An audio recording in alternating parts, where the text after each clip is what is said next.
ഉച്ചയോടുകൂടി ഇടുക്കി ജില്ലയിൽ മഴയ്ക്ക് താൽക്കാലിക ശമനം. വെള്ളം കയറിയിടങ്ങളിൽ നിന്നും വെള്ളം ഇറങ്ങിത്തുടങ്ങി. രാത്രിയിലും പുലർച്ചെയിലും പെയ്ത അതിശക്തമായ മഴയിൽ വിവിധയിടങ്ങളിൽ മണ്ണിടിഞ്ഞിട്ടുണ്ട്.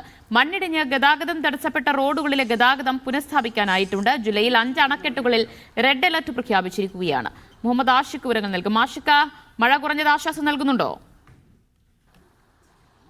ഇന്നലെ രാത്രിയിലും പുലർച്ചെയിലും പെയ്ത അതിശക്തമായ മഴയ്ക്ക് ശേഷം ഉച്ചയോടുകൂടി ഇടുക്കി ജില്ലയിൽ മഴയ്ക്ക് താൽക്കാലിക ശമനമായിരിക്കുന്നതാണ് കാണുവാൻ കഴിയുന്നത്. വെള്ളം കയറിയ ഇടങ്ങളിലെല്ലാം തന്നെയും വെള്ളം ഇറങ്ങി തുടങ്ങിയിട്ടുണ്ട്. ഇന്നലെ രാത്രി അതിശക്തമായ മഴയാണ് ജില്ലയിൽ ലഭിച്ചത്. ഇതിന്റെ ഭാഗമായി വിവിധയിടങ്ങളിൽ മണ്ണിടിഞ്ഞ് വീഴുന്ന സാഹചര്യമുണ്ടായി.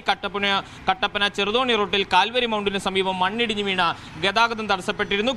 കീരിത്തോട് സ്കൂൾ ജംഗ്ഷന് സമീപവും മരം റോഡിലേക്ക് വീണ് ഗതാഗതം തടസ്സപ്പെടുന്ന സാഹചര്യമുണ്ടായി. ഇവിടങ്ങളിലെല്ലാം ഗതാഗതം താൽക്കാലികമായി പുനഃസ്ഥാപിച്ചിട്ടുണ്ട്. കൂടാതെ രാത്രി പെയ്ത മഴയിൽ തങ്കമണിയിലും തൊമ്മൻകുത്തിലും തട്ടേക്കണ്ണിയിലും വെള്ളം കയറുകയുണ്ടായി. വീടിലേക്കും റോഡിലേക്കും കയറിയ വെള്ളം ഇപ്പോൾ ഉച്ചയോടുകൂടി ഇറങ്ങിയിട്ടുണ്ട് എന്നുള്ളതാണ്. അതേസമയം യാത്രാ നിരോധനങ്ങളടക്കം വിവിധ ഇടങ്ങളിൽ ജില്ലയിൽ ഇപ്പോഴും തുടരുകയാണ്. വണ്ണപ്പുറം ചേലച്ചുവട് പാതയിൽ ഗതാഗതം ഭാഗികമാണ്. കൊച്ചി ധനുഷ്കോടി ദേശീയപാതയിൽ ഇന്നലെ രാത്രി നേര്യമംഗലം മുതൽ അടിമാലി വഴിയുള്ള ഭാഗങ്ങളിൽ രാത്രി യാത്രാ നിരോധനം ഏർപ്പെടുത്തിയിരുന്നു. വിനോദസഞ്ചാരത്തിനും കർശനമായ വിലക്ക് ഇടുക്കി ജില്ലയിൽ തുടരുകയാണ്. ജില്ലയിലെ മുഴുവൻ വിദ്യാഭ്യാസ സ്ഥാപനങ്ങൾക്കും ഇന്നേ ദിവസം അവധിയാണ് എന്നുള്ളതാണ്. അതേസമയം വൃഷ്ടിപ്രദേശങ്ങളിൽ ലഭിച്ച അതിശക്തമായ മഴയുടെ ഫലമായി ജില്ലയിലെ എല്ലാ ഡാമുകളിലും ജലനിരപ്പ് ഉയർന്നിട്ടുണ്ട്. കല്ലാർകുട്ടി, പാമ്പ്ള, കല്ലാർ, ഇരട്ടയാർ തുടങ്ങിയ ഡാമുകളിൽ റെഡ് അലർട്ടാണ് പ്രഖ്യാപിച്ചിരിക്കുന്നത്. കൂടാതെ മലങ്കര ഡാമിലും റെഡ് അലർട്ടാണ്. ഇതിൽ കല്ലാർകുട്ടി, പാമ്പ്ള, കല്ലാർ, മലങ്കര അണക്കെട്ടുകൾ ഇപ്പോഴും തുറന്നിരിക്കുകയാണ്. ഈ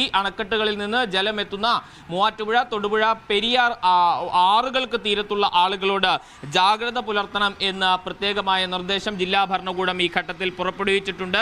ഏറ്റവും പ്രധാനമായും ജലനിരപ്പ് വർദ്ധിച്ചത് എടുത്തു പറയുന്നത് ഇടുക്കി അണക്കെട്ടിലാണ്. ഇടുക്കി അണക്കെട്ടിൽ 24 മണിക്കൂർ കൊണ്ട് 4 അടി ജലനിരപ്പ് ഉയർന്നു എന്നുള്ളതാണ്. ഇന്നലെ 7 മണിക്ക് ജലനിരപ്പ് 2339.62 അടിയായിരുന്നെങ്കിൽ ഇന്ന് 7 മണി അത് 2344.56 എത്തിയിട്ടുണ്ട് എന്നുള്ളതാണ്.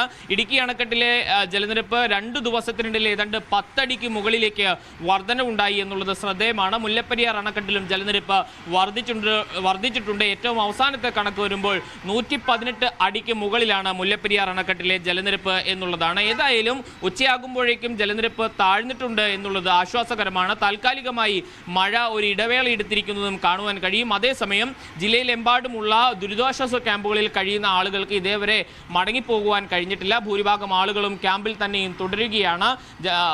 വീടുകൾ തകർന്നവരും അല്ലെങ്കിൽ അപകടാവസ്ഥയിൽ വീടിരിക്കുന്ന ആളുകളുമൊക്കെയും പുനരധിവാസം ഏറ്റവും വേഗത്തിൽ നടപ്പിലാക്കണമെന്നുള്ള ആവശ്യമാണ് ഉന്നയിക്കുന്നത്. താൽക്കാലികമായ മാറി താമസിക്കാനുള്ള സംവിധാനങ്ങൾ എങ്കിലും ഒരുക്കാതെ തങ്ങൾക്ക് ക്യാമ്പിൽ നിന്ന് തിരിച്ചു പോകാൻ കഴിയുകയില്ല എന്നുള്ള പ്രശ്നം ക്യാമ്പ് നിവാസികൾ ഈ ഘട്ടത്തിൽ ഉയർത്തുന്നുണ്ട്. ഏതായാലും ഇടുക്കിയിൽ മഴ ശമിക്കുന്നു എന്നുള്ളത് വലിയ ആശ്വാസകരവും ആണ്.